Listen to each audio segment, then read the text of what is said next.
the top button, and not roll her sleeves up and show her elbows. What did she think? Was she put out by it, amused by it? Well, I mean, my wife is a pretty feminist type person, and you're not going to change them in the 3 days, 4 days that we're there. So you go along, obviously. You don't have a whole lot of choice. You're not going to... So, I mean, plus we're a guest. We're a guest of the American government, so you don't want to do anything that's some sort of international incident, you know. And what about the troops when you were with them? You weren't allowed to really do a full-scale show. Well, there's a reason for that. I mean, they didn't want to have shows because you don't want to have... I mean, this is warfare in the Napoleonic sense. 3,000 troops this way facing 3,000 troops that way. It's not... fire a gun, run behind a tree, duck down in the jungle anymore. It's like one-on-one. So, obviously, if you have 4,000 men packed into a little arena in the desert, boom, you drop the bomb right there. You know, I mean, that's if you're the enemy. So that was the reason for that. We were originally just supposed to do a handshake. So we get on the helicopter, and you'd go way out, and then you'd see, like, you'd fly for hours and hours, nothing. I mean, the sand is like hotel ashtray sand. You know, you go, you blow it, and there's smoke. I mean, I wear contact lenses, and I went through 2 sets in a week because every time you blink your eyes, you're grinding sand over. And by the end of the night, you got a headache. You brush your teeth, and you've got sand in your mouth. You've got sand everywhere. Sand as fine as you could imagine. Oh, I know. So anyway, so we land, and about, maybe 70, 80 guys would walk over, and you'd shake hands, and you realize, well, they don't want to. I mean, they can shake hands all day with each other. And I said, "You guys want to do a show or anything?" Sure. So you just stand up on a tank, and you do about an hour show or an hour and 10 minutes, and have fun with the guys. It was interesting to me. I was a little nervous because I said, "Well, gee, it's all guys," and I was never the kind of comic that was very good at those male smoker stag things. I thought, well, I don't know what kind of jokes they want. I said, well, I'll just do what I do, talk about my parents and all that kind of stuff. But, that's what they wanted. I mean, these kids are so lonely, and they want to hear about, Thanksgiving with your folks, and did your dad ever do this, and with the electric knife going crazy and hacking up the turkey, and, and they would cheer and yell, and they were a fabulous audience, and you realize, well, these guys don't want stupid sex jokes. They want to hear about home. No, they want to hear about home. They want something to identify with, Jay, And real nice kids. I mean, these kids were born in 1970. You talk about kids born in 68, 69, 70. These are kids. Yeah. Well, they are kids. You see some that look like Sergeant Rock, the 3-day stubble, the big arm with the tattoo and the gun. And then you see other kids where the gun is bigger than they are, that kind of baby-faced. He would be at McDonald's if he wasn't here working, And you say, well, gee, like my wife said, she said, I used to worry about these guys' girlfriends. Now I worry about their moms. You think, oh, geez, your mom. So we got about, we must have had 200, 250 names. So when we got home, every day you call like 15 people, and say, hey, I saw Timmy. Oh, how is he? So we've been calling parents. That's very, very well, that's been a lot of fun, actually. That's been kind of neat, because, people get all excited, because they haven't heard from them, or they get a letter or something, so they know that you bumped into them. It was interesting. It was different from the war during my era. Because these are not conscripts, these are not draftees, these are volunteers, professional men and women. And what amazed me was the way the young men were genuinely concerned about the way the Saudi women were treated. They would say, gee, it's not fair that they can't do this, and how come women can't do that? And I think it shows the effect that all this sort of civil rights legislation and things have had in the last 20 years. I mean, I don't know, but perhaps when you were old enough to be in the service, and even 20 years ago when I would have been, I think if you had said, women can't do this, women can't do that, so what? You would have had more of a macho attitude, I think. No, maybe. I don't think so. No? I really think that anybody who's been brought up in this country where we have so much freedom, we have so much access to information, access to each other. Yeah. We are allowed to cohabit with each other. We're allowed to go and break bread with each other. Yeah. We are allowed to go to movies together. And I think that any of us who were put in this situation and saw somebody who was deprived, be it a woman, be it a person of color, you'd say, gee, that isn't fair. I really believe in the innate goodness of the people in this country and our sense of fairness. And I would just believe that, Hey, when the guys went in World War II and saw the way some people were treated in Europe, they would say, gee, that isn't right. That shouldn't be that way. But you also have to understand, this is not necessarily something that... It's not as if you have women over there revolting, trying to get away from it. I was going to say, the women in Saudi Arabia, they are not breaking at the chains that bind them. But you have a power structure. It's very different. I have to pause again. Okay. I find this most interesting. We're talking with Jay Leno of The Tonight Show. He'll have a program on the air Monday night at 11:30 Eastern Time, a New Year's Eve live Tonight Show with coverage from both New York and Los Angeles. We'll be back with Jay Leno and pick up on Saudi Arabian men have very big right after a station break. Now there's a magical reading course on cassettes called Hooked on Phonics, which makes learning to read simple. Simple because Hooked on Phonics is set to music. This way, kids learn phonics quickly, like a song. And when they master phonics, they can read and spell almost everything. So if you want your preschooler to become an excellent reader, or if there's an older student who needs reading help, call 1-800-ABCDEFG. That's 1-800-ABCDEFG. If you have not yet prepared your will, please listen carefully. Without a will, the laws of the state and not you will determine who receives your property and in what amounts, who manages the affairs of your estate. Your choice as guardian of your minor children may never be known. Your loved ones could face unnecessary legal costs and needless court delays. Now, for only $12.95, you can make your own will quickly and safely with the American Will Kit. You'll receive simple fill-in-the-blank will forms with easy-to-follow directions. The forms were prepared by lawyers to be valid in all 50 states. Order now, and you'll also receive free of charge our easy-reading personal protection guide, giving you important tips and special information that can save you money. Join the more than 1 million Americans who've already taken advantage of this special mail-order opportunity. To order, call toll-free 1-800-445-4000. That's 1-800-445-4000. Only $12.95 plus shipping. Call now, 1-800-445-4000. Money back if not satisfied by Merrill Marketing, 685 Bloomfield Avenue, Verona, New Jersey. They're famous, they're glamorous, and they're about to take a beating. Someone is about to beat celebrities. What for? For new Infiniti G20s, and it could be you. Just pick up USA Today and pick more football winners than a celebrity expert. You could win the weekly prize, an Infiniti G20 luxury sedan. Game ends December 28th. Void where prohibited. Must be 18 or older. No purchase necessary. USA Today is available at local libraries. Play Beat the Expert in USA Today, your #1 source for sports. Would you work for your uncle? Take it from me. Your uncle is a great employer. I mean your Uncle Sam, the federal government. Uncle Sam can do big things for your career, like a salary from $11,000 to over $70,000 a year.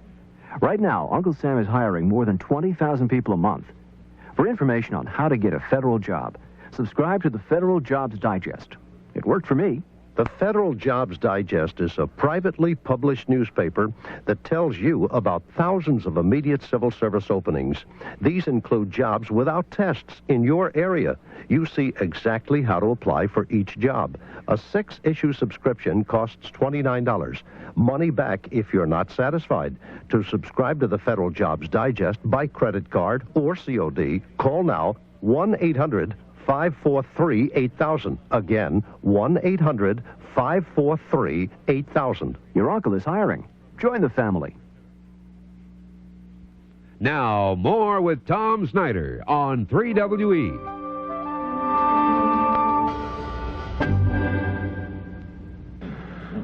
We are back with Jay Leno, and I don't want to wear you out here with this. Fine. I mean, if you want to do shtick and stuff. No, I don't do so. Whatever you want, I'm here. Well, I'll tell you, I really find this most interesting because it's a perspective that most of us have not had. The press is not allowed to cover Bob Hope. I guess there was no press when you were there. I didn't want to have any. You know, the thing that sometimes is scary.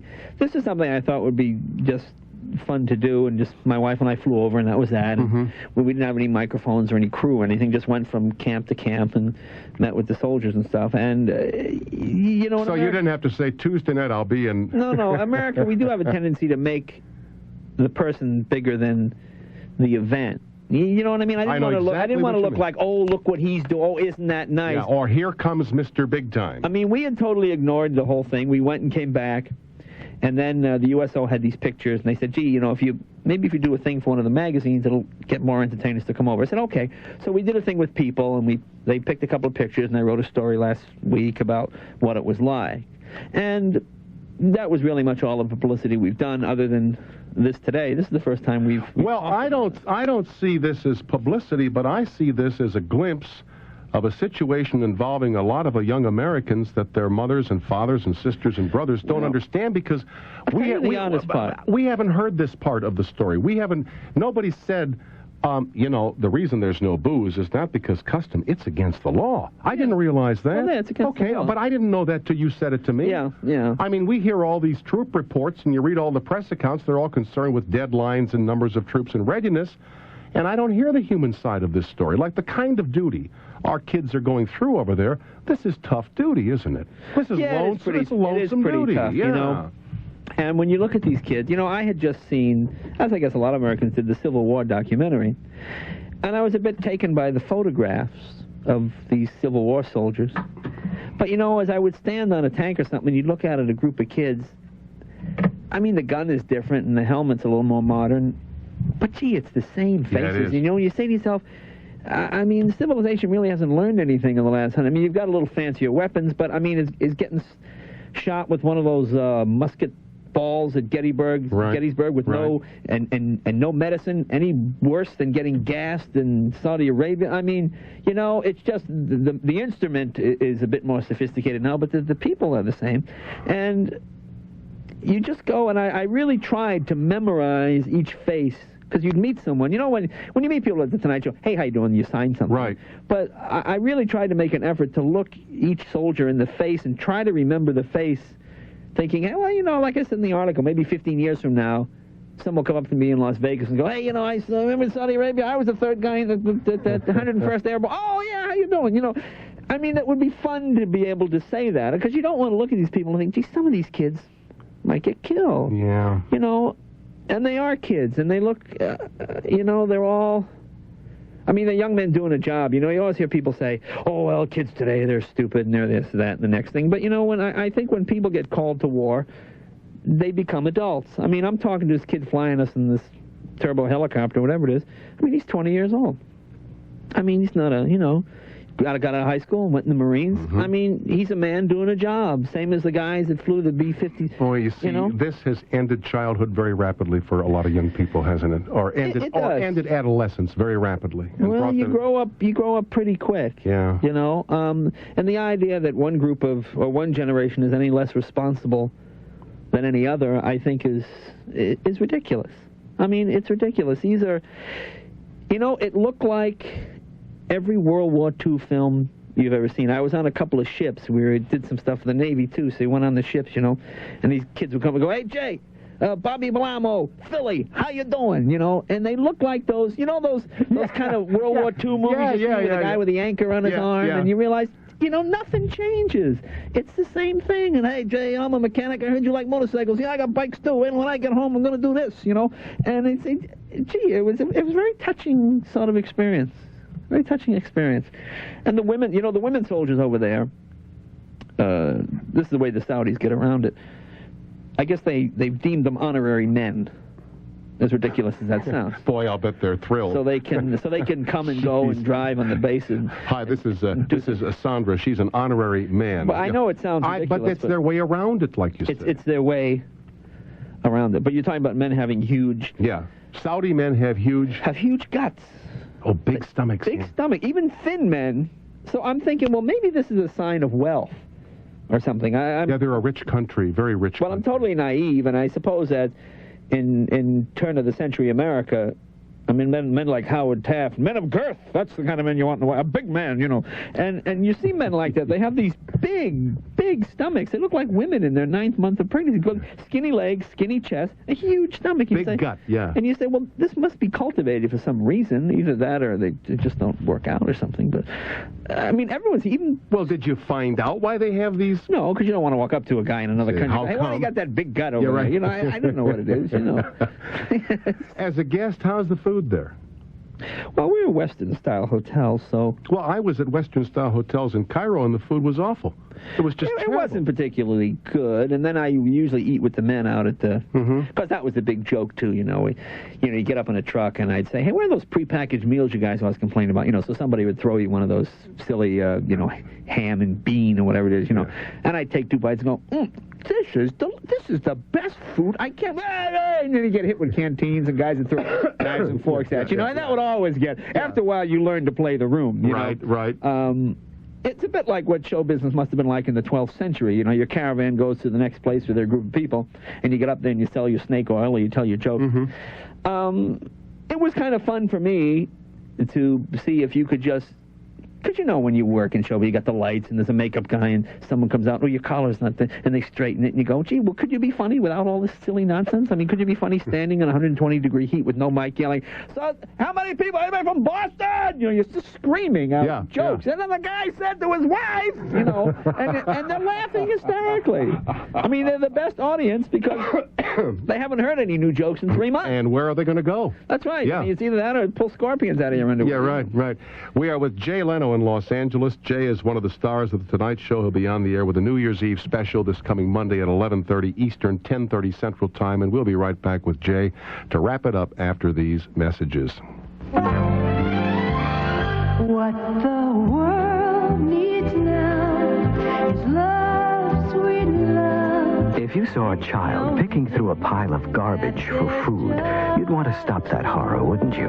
With all the love you can spare, and not much more than spare change, just 72 cents a day, $22 a month, you can personally help end the hunger, pain, and disease for a needy child overseas. By calling 1-800-543-2500 and becoming a Child Reach sponsor through Plan International USA, you can bring hope to a special child who you'll get to know through pictures and letters. And you'll touch the child's family, too. Not with a handout, but through programs that help them help themselves. Call Child Reach, 1-800-543-2500, and share your love, sweet love. Sponsored by Plan International USA, formerly Foster Parents Plan.